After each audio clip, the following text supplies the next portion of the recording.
احمد رشدی صاحب ہمارے آج کے مہمان ہیں، جنہوں نے پاکستان میں مزاحیہ گانوں کی بنیاد ڈالی اور گانوں میں ایکسپریشن انہوں نے یہاں پر ایجاد کیا. مثلا یہ کہ ہم کو تو عشق نے بابا بدھو بنا دیا. اب اس کو یوں بھی گایا جا سکتا تھا کہ ہم کو تو عشق نے بدھو بنا دیا، ٹٹو بنا دیا، لیکن اس میں ہم کو تو عشق نے تو میں آپ سے یہ پوچھنا چاہ رہا تھا کہ یہ آپ نے خاص طور سے مزاحیہ گانے کو ہی کیوں اپنایا؟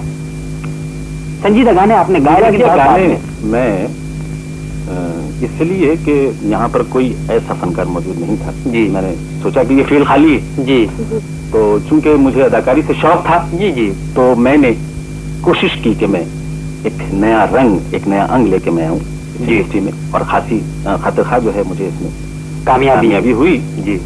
اور آپ نے شاید سنا ہوگا کہ میں نے گیت گایا تھا بچوں کے پروگرام میں جی، تو وہ اس گیت سے ایک منٹ اس سے پہلے کہ آپ مزید کوئی بات کریں اور گول کریں مسئلے کو، آپ وہ تھوڑا سا سنا دیجئے بندر روڈ سے. وہ گیت بڑا لمبا ہے اور میرے خیال میں گیت گاتے گاتے انٹرویو ختم ہو جائے گا. آپ تھوڑا سا سنا دیجیے، آپ اچھا ہی سنا دیجیے. اچھا تھا جی. بندر روڈ سے کیماڑی میری چلی رے گھوڑا گاڑی بابو ہو جانا فٹ پاتھ پر. بندر روڈ سے کیماڑی میری چلی رے گھوڑا گاڑی بابو ہو جانا فٹ پاتھ پر. یہ آیا ریڈیو پاکستان ہے گویا خبروں کی دکان. تو اس کے گنبد کو پہچان کہیں مسجد کا ہو نہ گمان. یہیں سے کوئی تمنچا جان سنائے گیت غزل کی تان. بابو ہو جانا فٹ پاتھ پر. بندر روڈ سے کیماڑی میری چلی رے گھوڑا گاڑی بابو ہو جانا فٹ پاتھ پر. خوب کمال ہے. آپ گھوڑا گاڑی کیسی چلا نہیں آتے نا کہیں نہ کہیں. یہ آپ یہ مت سمجھ لیجیے گا پہلے یہی کام بلکہ بات دراصل یہ ہے کہ مجھے ساؤنڈ افیکٹس وغیرہ نکالنے کا بڑا شوق رہا شروع میں، اور سن چکے ہیں نا. بہرحال میں آپ کا انٹرویو. اچھا رشدی صاحب آپ آئیے دوسرے سوال کی طرف. دوسرا سوال یقیناً میرا یہ ہوگا کہ فلم انڈسٹری میں آپ کے متعلق ایک بات بڑی مشہور ہے کہ آپ بڑی زندہ دل شخصیت ہیں اور آپ بڑے حرف لطیف ہیں جی. اس پر کچھ آپ روشنی پھینکیں گے؟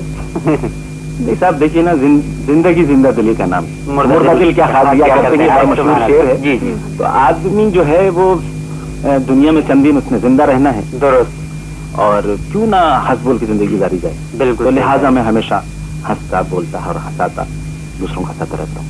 اچھا آپ مجھے ہنسائیں تو میں جانوں، مجھے ہنسائے تو دیکھیے میں کوئی مسخرہ تو ہوں نہیں کیونکہ مسخرے کو ہٹانا جو ہے وہ بڑا مشکل کام ہے. ارے کمال کر رہے ہیں، میں ہنس رہا ہوں دل کھول کے اتنی دیر سے. اچھا رشدی صاحب، آپ جب شروع میں فلم انڈسٹری میں آئے اس کے تھوڑے عرصے بعد آپ نے ایک چیز بہت بیچی تھی اور وہ چیز بکی بھی بہت. آپ سمجھ رہے ہیں؟ ہاں جی بتائیے. گول گپے. میرے خیال میں آپ لوگوں کے منہ میں پانی آ رہا ہے. تو وہ ہم یہ سننا چاہتے ہیں کہ فلم میں یعنی گانے میں آپ نے گول گپے کیسے بیچے؟ گول گپے والا، گول گپے والا، گول گپے والا آیا گول گپے لایا، گول گپے والا آیا گول گپے لایا. گلی گلی گاتا پھر ہنستا ہنساتا پھر آیا رے دیکھو جی آیا رے. بڑا مزیدار میرا گورا گورا مال ہے جیسے گورے دال رے. گول گپے والا آیا گول گپے لایا، وہ گول گپے والا آیا گول گپے لایا. گلی گلی گاتا پھر ہنستا ہنساتا پھر آیا رے دیکھو جی آیا رے. بڑا مزیدار میرا گورا گورا مال ہے جیسے گورے دال رے. گول گپے والا آیا گول گپے لایا، گول گپے والا، گول گپے والا. اچھا ایک بات رشدی صاحب میں آپ سے پوچھنا چاہ رہا تھا کہ جب یہ گانا آپ کا سپر ہٹ ہوا تو اس کے بعد جب آپ ظاہر ہے گھومنے پھرنے کے لیے جاتے ہوں گے، فلم دیکھنے کے لیے جاتے ہوں گے، تو لوگ کچھ کہتے تھے آپ سے؟ ہاں صاحب عجیب سی بات ہے ہوئی کہ میری شادی ہونے والی تھی جی. شادی ہونے والی تھی کیا بلکہ شادی کے دن شادی نکاح پڑھا رہے تھے جی. اور جب یہ قبولی ابولی ختم ہوئی جی کہ مطلب قبول ہے یا قبول کیا قبول کیا گئے، تو ایک آواز صاحب وہاں سے آئی گول گپے والا، اور سارا یعنی جو محفل تھی وہ کیا کہنا ہنستے ہنستے جو ہے وہ لوگ تو یہ عجیب عجیب موقعوں پر اس قسم کی آوازیں لگتی تھی مجھ پر. اچھا اب تو اتنی پرانی بات ہو گئی, اب تو نہیں لگتی آواز گول گپے والا؟ نہیں, اب کچھ اور آوازیں لگتی یعنی آوازیں پیچھا بدستور کر رہی ہیں. اور ظاہر ہے یہ ایک فنکار کی کامیابی کی دلیل ہوتی ہے کہ کوئی فنکار کہیں سڑک پر جائے یا کہیں کھڑا ہو جائے تو لوگ مختلف کرداروں سے, مختلف ناموں سے یا مختلف گیتوں سے اسے پہچانے. یہ ایک فنکار کی کامیابی ہوتی ہے. اچھا آپ کے بچے کتنے ہیں؟ بچے میرے 3. ماشاء اللہ. بیٹا بیٹی؟ بیٹی ہیں. تینوں بیٹیاں ہیں. اچھا بیٹیوں کو آپ بحیثیت فنکار کے زیادہ پسند ہیں, بحیثیت گلوکار احمد رشدی کے زیادہ پسند ہیں, یا بحیثیت احمد رشدی ابو کے زیادہ پسند ہیں؟ تب یہ تو مجھے اپنی بیٹیوں سے پوچھنا پڑے گا. یہ سوال آپ یہ سوال کیا؟ یہ سوال میں ان سے پوچھوں گا اور پھر کسی انٹرویو میں بتاؤں گا. بہرحال وہ میرے گیت پسند کرتی پسند اور بچے ہیں تو لہٰذا وہ مزاحیہ گیت زیادہ پسند کرتے. اچھا مثلاً کون کون سا؟ مختلف قسم کے گیت. بھائی ظاہر گھر میں بچے گنگناتے ہوتے ہوں گے جو ڈول ڈپے والا آیا, ڈول ڈپے لایا. کون قسم کے جو گیت میں نے گائے ہیں وہ زیادہ پسند کرتے. اچھا رشدی صاحب, اس کے بعد دور بدلا, جی زمانے نے ترقی کی, ہمارے ملک میں ٹیلی ویژن لگا اور ٹیلی ویژن پہ آپ نے بے شمار پروگرام کیے اور ٹیلی ویژن پہ آپ نے بڑے مزاحیہ اور بڑے مقبول مزاحیہ نغمے گائے. مثلا جس میں ایک وہ تھا میرے خیالوں پہ چھائی ہے, کیا تھا وہ گانا؟ ایک صورت مت والی تھی.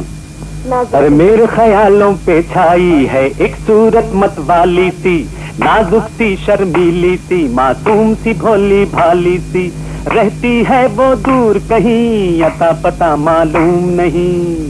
کوکو رینا, کوکو رینا, کوکو رینا, کوکو رینا. ارے واہ واہ واہ, یہ گانا مجھے آج تک یاد ہے کہ ٹیلی ویژن پہ جب آپ نے پہلی دفعہ گایا تھا, وہ میں ایک پروگرام کیا کرتا تھا, اس میں آپ نے گایا تھا تو لوگوں نے کہا تھا کہ گانا جتنا اس زمانے میں مقبول تھا جب یہ چلا تھا تو اتنا ہی آج بھی مقبول ہے. رشدی صاحب ایک بات آپ بتائیے کہ آپ نے اچانک مزاحیہ گانا گاتے گاتے آپ نے سنجیدہ گانوں کی طرف کیوں چھلانگ لگا دی؟ اس کی کیا وجہ؟ سنجیدہ گانوں کی طرف میں نے چھلانگ نہیں لگائی جی, لوگوں نے جی دیکھا کہ مجھ میں ایک فنکار چھپا ہوا ہے. میں سمجھ رہا ہوں اور مجھ میں صلاحیت ہے کہ میں یہ گیت گا سکتا ہوں, تو لہٰذا میں نے وہ گیت گائے. جی تو آپ نے سنے ہوں گے بہت سے گیت ہیں. جی اچھا ایک بات یہ بتائیے آپ کہ آپ, مجھے ایک بات کا اچھی طرح علم ہے کہ آپ فلم انڈسٹری میں ایکٹنگ کرنے کی غرض سے آئے تھے آپ. جی جی, یہ بات بہت کم لوگوں کو معلوم ہے اور یہ بات مجھے گو کہ میں آپ سے تھوڑا سا قریب رہا ہوں اس لیے مجھے تھوڑی سی یہ بات پتہ چل چکی ہے کہ آپ فلم انڈسٹری میں اداکاری کرنے آئے تھے اور بن گئے گلوکار. یہ کیا قصہ ہے؟ یہ سب قسمت کے پھیر ہیں. جی اب دیکھیے میں آیا تو ایکٹر بننے تھا, جیسے ہمارے ایک ہیرو ہیں ندیم. جی جی ندیم, ہاں ان کو گانے کا بڑا شوق تھا. جی اور وہ چاہتے تھے کہ پلے بیک سنگر بنے فلم میں, مگر وہ ایکٹر بن گئے. تو یہ دونوں طرح. جی تو یہ دونوں پہلے بننا چاہتا تھا, گلوکار بن گیا. اچھا مطلب یہ گویا کہ پاکستان فلم انڈسٹری میں صرف دو مثالیں ہیں کہ ایک گلوکار بننا چاہتا تھا بن گیا اداکار, ایک اداکار بننا چاہتا تھا بن گیا گلوکار. تو ان میں نام آئے گا احمد رشدی اور ندیم کا. ہو سکتا ہے اور بھی ہو. جی احمد رشدی کی باتیں تو آپ نے سن لی اور اب وعدے کے مطابق